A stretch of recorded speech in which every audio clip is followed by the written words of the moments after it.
The Jordan Codices are an ancient set of 70 lead tablets that could change the world's view of biblical history. Scholar and Egyptologist David Elkington has focused on proving the authenticity of these artifacts. Just back from Jordan, Elkington is with me tonight to discuss how he was detained by authorities and why he believes the Jordanian government wants to suppress all knowledge of what could be a huge game changer. We'll also have some open phone lines, take some of your calls here near the bottom of the hour. So has anything happened since you've returned? Yeah, it's really interesting. I mean, beyond all the death threats and the threats of being silenced, etc., we both of us feel that actually we really are onto something, because obviously when somebody like an official organization, the Department of Antiquities in Jordan, threatens you in such a way, you think, gosh, we really have discovered something really quite impressive, something quite amazing. So we're not going to be silenced. But one thing that we have discovered is that we found out that in July 2016, July last year, that Salam Al-Shtafat, one of the worst of the bloggers against the codices, he had himself been convicted by a New York court for smuggling a mummy from Egypt to Dubai and then on to New York, where he and his gang were caught before it was sold at auction. In the indictment between 2008 and 2009, he and his cohorts engaged in a scheme to smuggle cultural antiquities into the United States. And this activity was actually reported in an enormous amount of publications, including National Geographic magazine. But what was curious was that he was only given a little slap on the wrist. And, you know, this obviously was not that much of a deterrent to stop the lucrative activity of smuggling. Right. And, of course, it seems to me now that he's moved on now to the subject of the codices. But why was he only given a slap on the wrist? I mean, this seems like a pretty big deal to be involved in. How is he getting away with that? You know, that seems like this is what it comes down to now, Dave. Right. I think this is all to do with money. This guy is a multi-millionaire, and he's seeking to actually protect his investment. I think this is what it all comes down to. The things that he deals with are worth a lot of money, and this is all that they're interested in. And this is part of the problem. People are putting money over understanding. You know, in England this week, where there was a bomb outrage in Manchester, it was shocking. 22 young people were killed. And, you know, there's a lot of cry in Britain at the moment for action to be taken, and some extremists are actually blaming the Muslim community here, you know, and that's awful. Because it was the Muslim community that reported the bomber to the security services, who unfortunately didn't follow up on those calls. Now, this is interesting because our friends in Jordan, our Muslims, they are welcoming the codices. They want there to be understanding. They want knowledge of these things to be out there in the wide world. They want people to understand and have knowledge of where we come from, what these things represent, what they say. We need more information on this subject, not less. We need more understanding, not less. And smuggling activities just aid ignorance. They aid the idea of suppression. They aid the fact that information and knowledge is hidden. But now, with that said, on the other side, David, if I could ask, I mean, if it hadn't been for the smuggling, those codices would have never gotten into your hands to begin with, correct? You know, well, that's a good point. It's very ironic, isn't it, that actually the codices are much safer in the hands of the Bedouin Hassan Saida in Israel than they are actually with the Department of Antiquities in Jordan. I mean, this is extremely embarrassing for the Jordanian government, and you know, in the light of Musa Jamhawi's threat to actually bomb the Jordan Museum in Amman. And they should take action because, you know, we're going to be transcribing these comments onto our Facebook page very shortly. Right. And you know, this is really embarrassing. And it's embarrassing for those who are behind the DOA and creating the appointments of people like Munta, you know. And I'm afraid to say a lot of it is down to, you know, Western interests because, of course, you know, coming back to the subject of Mr. Al-Shtafat, you know, he was even subsequently invited onto Jordanian TV and introduced as a prominent and successful antiquities dealer. I mean, you've got to ask yourself, why is this guy being protected? Why is he being promoted even? Right. You know, are you behind this? What is their interest in doing so? You know, right? Even his cousin, Dr. Yunus Al-Shadat of Moth University in southern Jordan, has also been campaigning against the codices and blogging, and has been he's also connected with some of the university scholars who seem to be abetting him in his deals.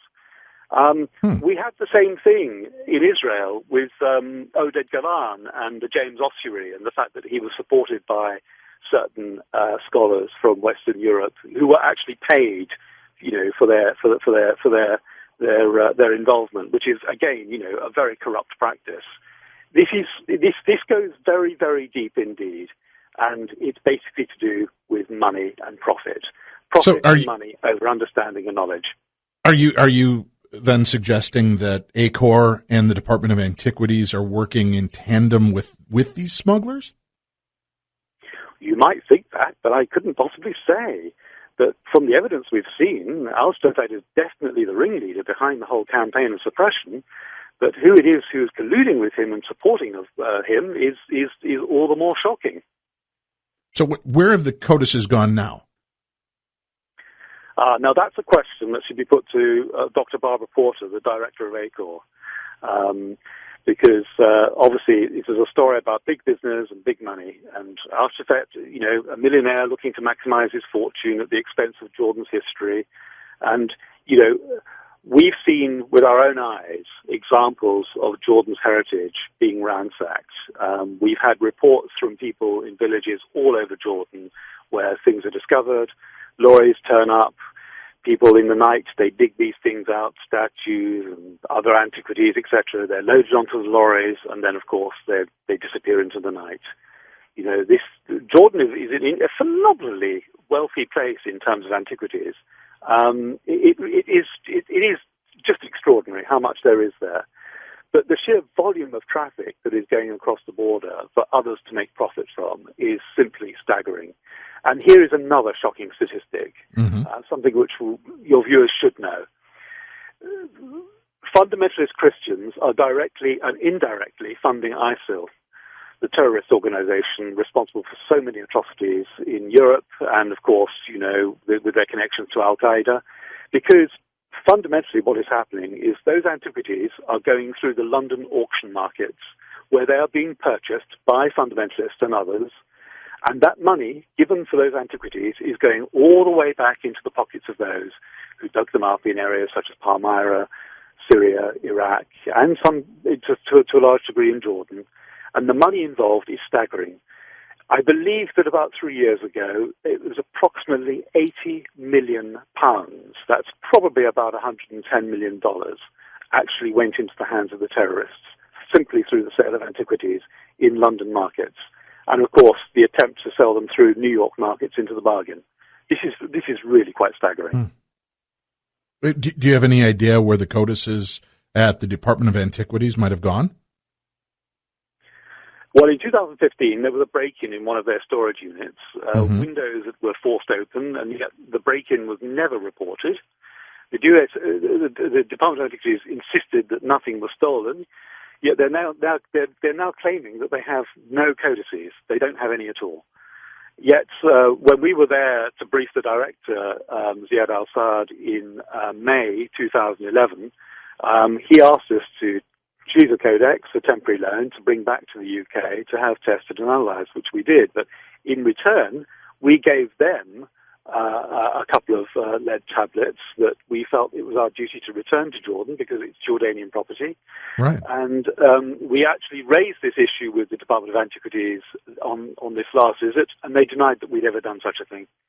So where have the codices gone? This is what we need to start asking, not just the Jordan government, but we need to start asking the director of ACOR herself, because she'll know. I'm quite convinced of it, because there's such a large and influential organization, I cannot believe that they would not know. They simply must have the answers, and I think it's time that they were asked. Why have no more translations been undertaken with these codices? Well, in the light of what I've just told you with death threats and the threats to scholarship, with scholars being told that they, if they get involved, they'll have their pensions removed, they'll have their jobs taken away. You can understand it. I mean, people get very afraid of these things, and this is the key issue. We've had quite a bit of translation done by various professors scholars, they've held back out of respect for Jordan, and they've been waiting for the Jordanians to make the appropriate announcements, by the appropriate authorities. Secondly, many of the scholars supporting the codices are doing so tacitly, as they are so afraid. But in fact, Professor Philip Davies, Margaret Barker, Professor Ziad Al-Sad have all come under attack for publicly supporting the codices, as well as others. So, added to this, we've got the bibliobloggers who have been so vicious that it's scared off other more distinguished scholars from making their findings public. I even had to take legal proceedings against another scholar, Samuel Zinner, for slander and unfounded accusations in an article he wrote and published on academia.edu last December that was masquerading as an academic paper, but was actually nothing more than a spiteful rant, which was swiftly removed by the website monitors, thank goodness, on the insistence of my lawyers. And it's just this undignified behaviour in academia, especially online, that's also led to others being put off. The true scholars, the ones who truly understand, their subject, the ones who could truly make the breakthroughs on this, they've kept a silent counsel, and they're very wise to do so. They've stayed in the background, whilst at the other end we have the very loud voices who don't really know that much, saying, oh, they're fake, they're this, they're that. And yet, as I said at the beginning of the program, not a single one of them has ever inquired of us for data or analysis regarding the 15 separate laboratory tests performed on the codices, all of which have confirmed their antiquity. Why do you think it is, though, that you've got such an important find with the Jordan codices, and they've received publicity around the world, with the exception of the USA, the UK, and Jordan?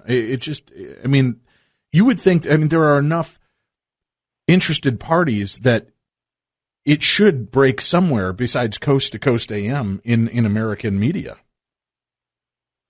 You'd have thought so. We've been staggered at the campaign of suppression, and we've been diplomatic for the past 8 years on this issue, but we've decided finally to go public here on Coast to Coast, because we are in danger of losing something that is going to change the way in which we look at the origins, not just of Christianity, but of Islam and Judaism. This is something that could actually help us to understand each other, to give us knowledge to actually walk hand in hand against extremism. But instead, it's fallen into the hands of extremists, and it's tragic. It's exactly the same as the Dead Sea Scrolls back in the 1940s. We've got a campaign of suppression, and it's a scandal that's going to build and build and build. And it's just tragic. And unfortunately, it's not uncommon in academia. It's something that happens on a fairly regular basis. I mean, one Oxford scholar, Peter Toneman, who's a classicist and not even a biblical scholar, dismissed the entire collection of codices on the basis of one low-resolution photograph back in 2010. He said he would stake his reputation on the entire hoard being fake. We've since proven him completely and absolutely wrong. I wonder if he's resigned yet. This is par for the course. What has been the overall reaction to the codices by various churches that know about this? Well, surprisingly enough, the Catholic Church have been very, very supportive indeed, which is really great. They are very much on board with this and want to know more. And we're in discussions with prelates there at the present time to further the cause. It's funny because Peter Toneman himself actually admitted to made his statement against the codices was that actually he felt that the books were a threat to his faith, which is rather curious, given that the Catholic Church is now actually supporting the discovery. But by contrast to the Catholic Church, the Church of England here in the UK have been some of the worst. We've just been amazed at how they've actually sought, with very few exceptions, including the former Archbishop of Canterbury, Lord Williams, with the exception of him and a few others. But the Church has actually just sought to bury the entire subject. They've sought to actually have the codices suppressed. We've just been amazed. When we brought out the first of our books in 2014, the Bishop of St Albans actually got in touch with our PR man and actually told him that he should stop work on this immediately. And the PR man, being a friend of this guy, just did exactly that. The book was not marketed, it wasn't publicized. It's quite remarkable the lengths to which they're going. We're completely blown away by the level of suppression involved in this project, and we're also quite staggered by the fact that people seem to be afraid of knowledge. They seem to be afraid of truth. Yet these are the same people who actually go to Jesus, they go to the Bible, because they want to understand what the truth is. So there's a bit of a contradiction there. Seems like it. We need to take a break. Joe from Massachusetts writes in and says, loves this topic. Can you please give us some insight on what the codices say? What are some of the translations that you've been able to get from them so far, David? Yeah, we have translations from the book of Daniel, talking about the coming of the Messiah. We've got quotes from Proverbs 9:11. We've got under the menorah on the codices, the Jewish candlestick. There's a script in Paleo-Hebrew that says that in Paleo-Hebrew it says, "I will shine forth in righteousness, or I will walk uprightly," which is really, really interesting because, of course, we think it's a definite reference to Jesus as the Messiah coming forth. It's quite fascinating. It's a quote also from Proverbs. We've also got quotes from elsewhere as well. We don't actually have New Testament quotes, which is obviously very interesting because, of course, the codices predate the New Testament. So if anybody's looking for quotes from the recognizable Gospels, then I'm afraid to say that they won't be there. But what we have in terms of the books, being the oldest known Christian documents, is the potential to understand quite how the Gospels were written, why they were written in the way they were, and of course from the milieu from which the Gospels emerged. It's deeply fascinating stuff. It's a very, very fascinating project. We've also discovered the name of Jesus and some of the apostles on the codices as well. The names of James, Peter, and John are mentioned, and this is very interesting. We've known about this for about the past 8 or 9 years. We haven't said much about it because we wanted to make sure that the codices themselves had been authenticated by scientists who have now proven them beyond any shadow of a doubt to be authentic and to be 2,000 years old, and most likely dating back to the very early part of the Christian period. And as I say, research continues. We will continue to share it with you because the world needs to know what they say. All right, let's go to phone calls. Linda in Auburn, Washington. Hello, Dave. Thank you for taking my call. I have some questions for your guest, Certainly. David Elkington. I first of all want to say I appreciate and admire your bravery, Mr. Elkington, in trying to get this truth out for us. And my question is, what did the codices text say about Jesus personally? Did it mention whether he was born in Egypt? And did it mention who the supposed chosen people are he's coming back for? Because the Muslims think they are the chosen ones, and the Jewish people think they are the chosen ones, and the Christians think they are. And did the codices mention Christianity per se, or anything about Christianity, or was that a man-made religion created by the Romans? It's a really good question, and thank you so much for putting it, and thank you so much for your estimation of what we've been through. It's really appreciated. Yes, thank you for calling in, Linda. Going to your question, I have to say that I think that, everybody thinks they're the chosen ones. I think that when you actually look at the tenets of Jesus and you abide by them, and we have a lot of the wisdom written on the codices, you find that not only was he a very remarkable man, he was a very moral man. I can understand why people would be drawn to him and feel that they have been chosen. I think that's a very critical point. In terms of the foundations of Christianity, the codices actually seem to be harking back to a much earlier period. And indeed, we believe that some of the codices, some of the thicker lead tablets, we think that they date back to the period of the Temple of Solomon. And this is curious because the codices show a building, they show menorah, they show palm trees, they show the messianic stars. We think, and this is a theory at the moment, but we think that they hark back to that period of Solomon before the religion of the Hebrews was changed, before it was actually altered, and therefore became effectively two religions much later on, those religions being Judaism and Christianity. So I think that what we have is we have Jesus on the codices trying to restore that which had been lost. I think that's the critical issue here. And I think that, this is ongoing research. This seems to be confirmed by what the codices are saying, that Christianity was developed by the apostles in the aftermath of Jesus' mission, but that actually it was largely a restoration movement of that which had come before.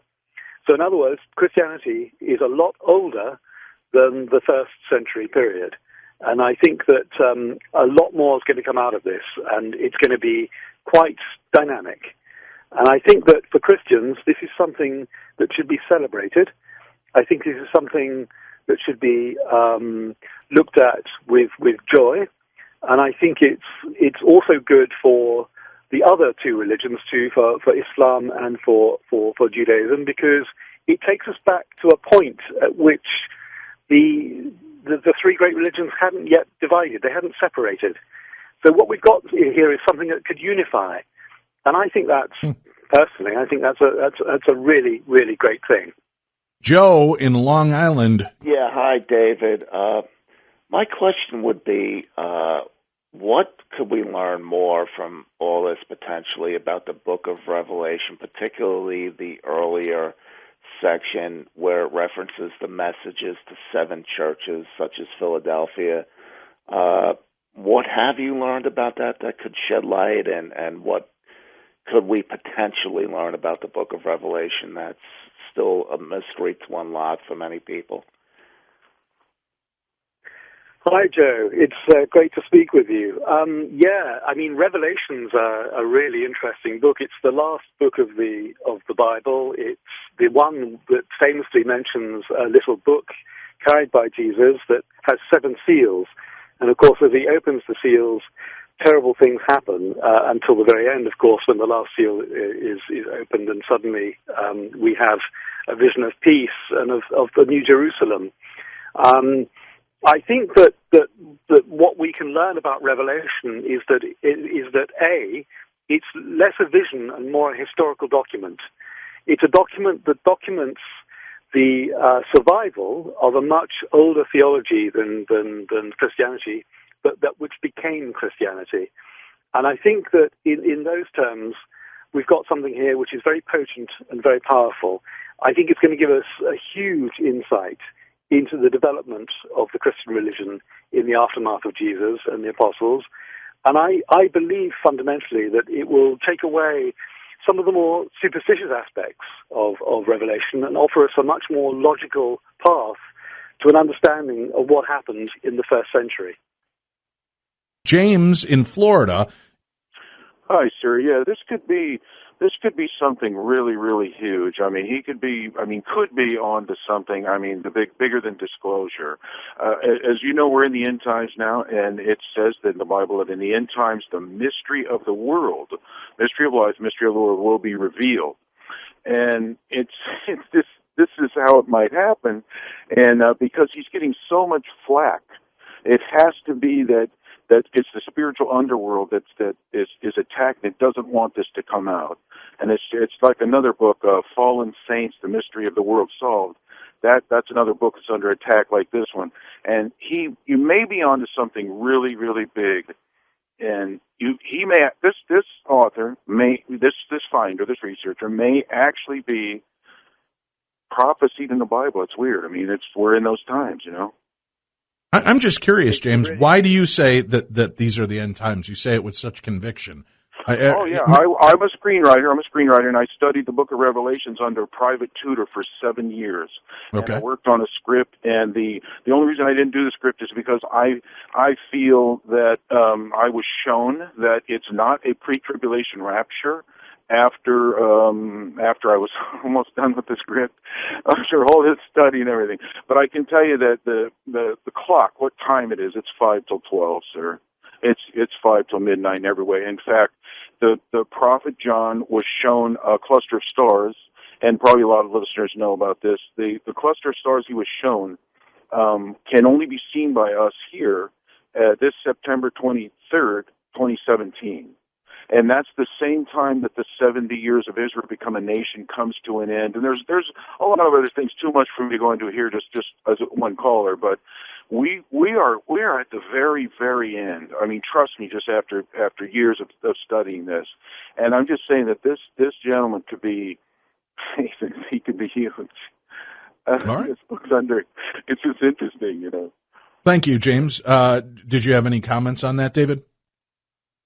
Yeah, that's a fascinating observation. I personally think that we talk about end times, but we kind of don't look beyond the end, and I begin to wonder that after the end times we have a kind of like a startup time again. It's like the end of the cycle and the recovery of a new cycle, and we do have that in the Bible. We have in the book of Daniel we have the mention of 70 days of weeks. If we look at that in terms of actual time, we're talking here of a cycle of 490 years. And that seems to be a process that has been spoken about by a number of other scholars, where a king would actually have to undergo a particular rite or ritual within the temple itself in Jerusalem. Now, of course, the temple is very central to the codices. It's basically what the codices are centered around. And if we read the Gospels properly, Jesus, too, centers himself around the temple. The most famous events in the Gospels are all centered in or around the temple. So when we speak about the end times, I think we have to be very careful to see that actually what we're looking at here is the end of a cycle. A bit like the Mayan prophecies that talked about the end of one cycle, the beginning of another. And I think it's something that actually occurs quite regularly in religions across the world. Anne in Jacksonville, Florida. Quick question before we run out of time. Yes. Hi. Actually, I've been listening to these questions, and thank you very much, Mr. Elkington, and your host. Thank you so much. But let me just go ahead and quickly say that I was interested in finding out if you had gotten any information from the tablets. These questions that I had were pretty much already addressed. I guess I stayed on so I could listen, but I wanted to say thank you very much. And I will follow the Facebook page. And great. What do you think about the possibility of there being any kind of, I know this is a little left field, but any kind of lineage carried down of Christ? Thank you for calling in, Anne. Go ahead. Could you repeat that? She just wondered if you believe that there might be a lineage that's been carried down from Christ. Ah, right. The yes, bloodline, right? Now, yes.